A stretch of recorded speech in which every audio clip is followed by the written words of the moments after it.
What's up, everybody? This is the Week 5 cash game review where I will be talking about my main slate cash game lineup for DraftKings in what was ultimately one of the craziest weeks in recent memory from a DFS perspective. I think it's pretty obvious why, but I will get into that in just 1 minute. First off, I want to apologize for missing last week. I want this channel to be consistent. And from this point on, it will be. I just had a lot of real life stuff going on. I wasn't really able to play cash last week and, threw a few GPP lines out there, but I didn't really have, a serious cash lineup or results to discuss. That will not be the case for any other slate moving forward this season. If you're still watching this, sticking with me, I do appreciate it.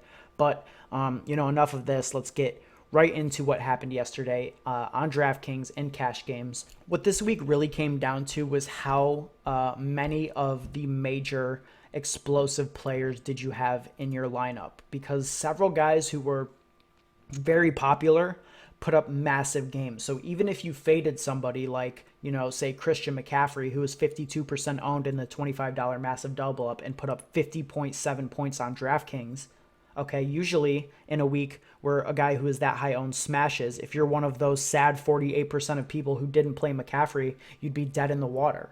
But that was not the case this week because there were several paths to escape. You could have had Michael Thomas, who was 47% owned and put up 44.2 points on DraftKings, 6.6K salary.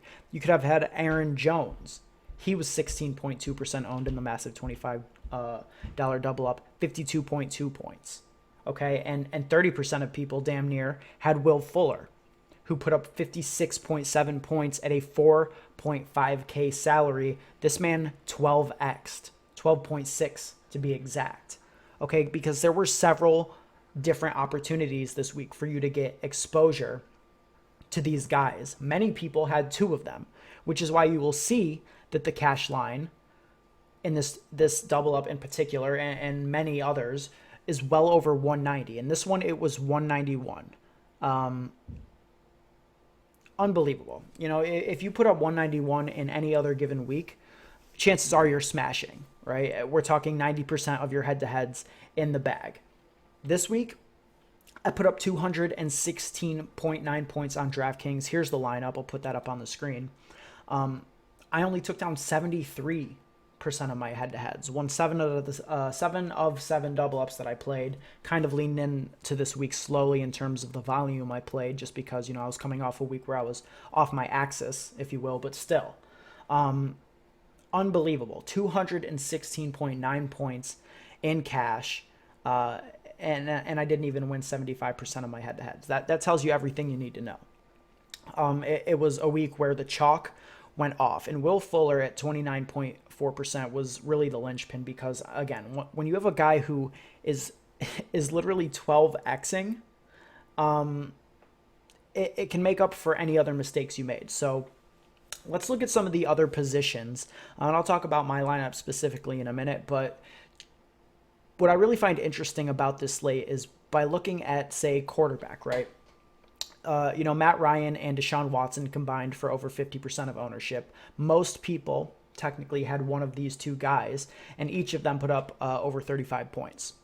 Okay, if you look at tight end, it really doesn't matter who you played, because everybody was kind of within 5 points of each other. Waller, 7.9 points. Jimmy Graham, 7.1 points. Mark Andrews, 9.5 points. Austin Hooper, 13.6. There was one bad play at tight end, and that was Tyler Eifert.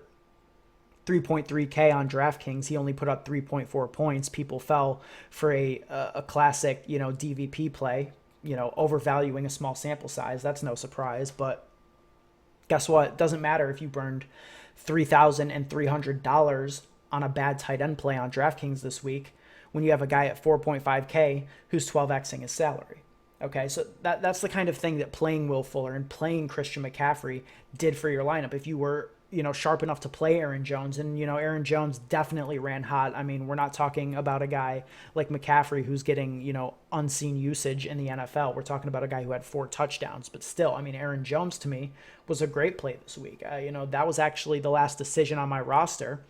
I guess it was kind of a win-win. I didn't know if I wanted to go McCaffrey and somebody in the Samuel range, or Aaron Jones and up to DeAndre Hopkins, which, I think that ultimately it probably would have been the same output. So null and void. And that just goes to show why this week was so tight. Defense, same story, right? Same story. Panthers were the highest owned, 30% owned in the $25 massive double up. They put up 14 points. The Patriots, stunningly high owned, 13.3%. People are paying $4,300 for a defense in cash on DraftKings, everybody.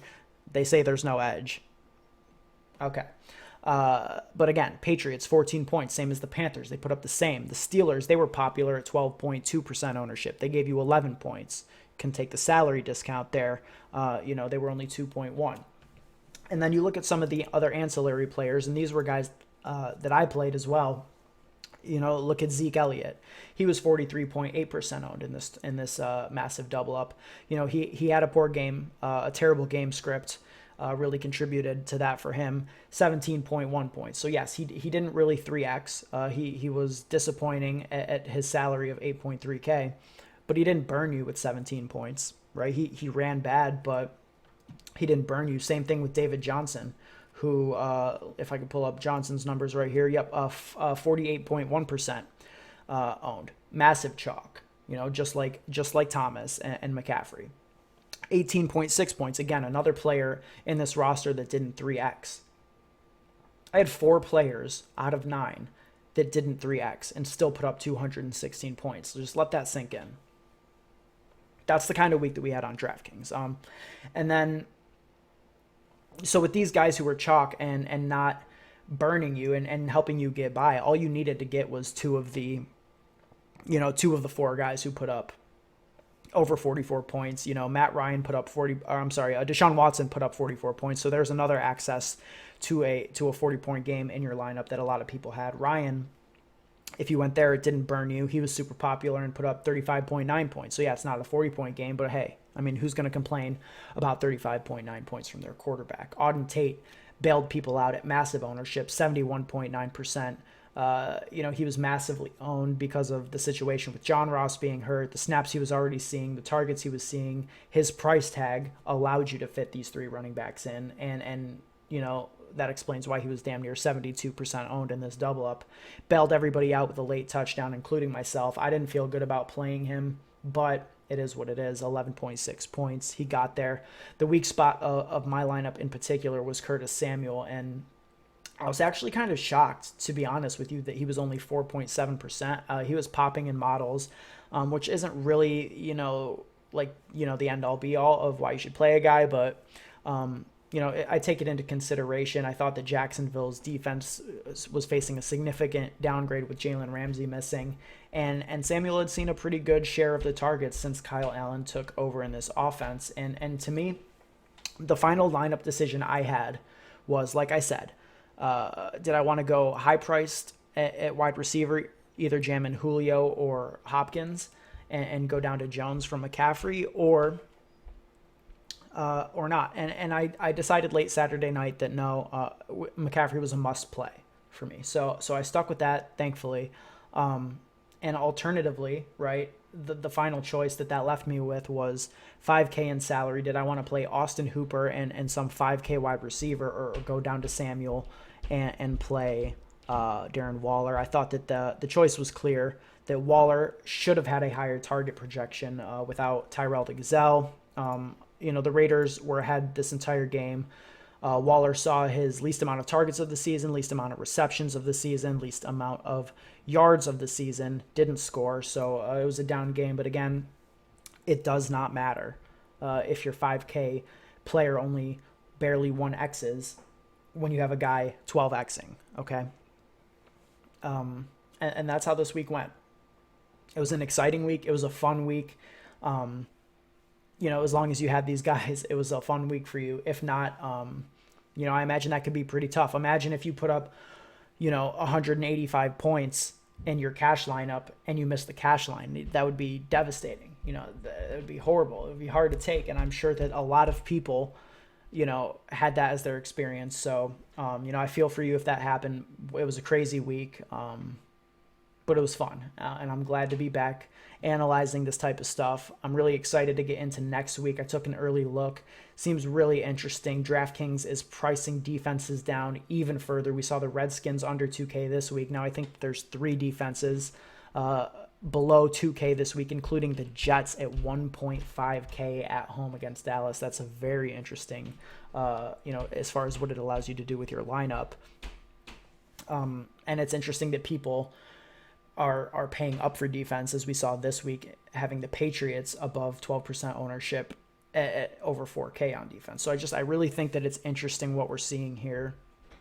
And I think that, that's going to be fun to interpret going forward. So, again, thank you for watching. I will be back this Thursday with my cash games tiers. I'm excited to get back into the swing of things and, keep this train rolling. You can catch me, here on this channel. Subscribe, follow me on Twitter. My Twitter is posted in the bottom corner of this video. And you can also find me hosting the DFS Dose podcast, which comes out every Friday on YouTube, iTunes, Spotify, and all platforms. So, thanks guys for watching. And if, you have any DFS questions, you want to kick it throughout the week, my podcast has a Slack channel. You can hit me up on Twitter, DM me, at me, whatever you want to do. I'm always on my phone, so I will, I'm always down to just talk DFS, talk fantasy. So, let's keep this moving together and make some money.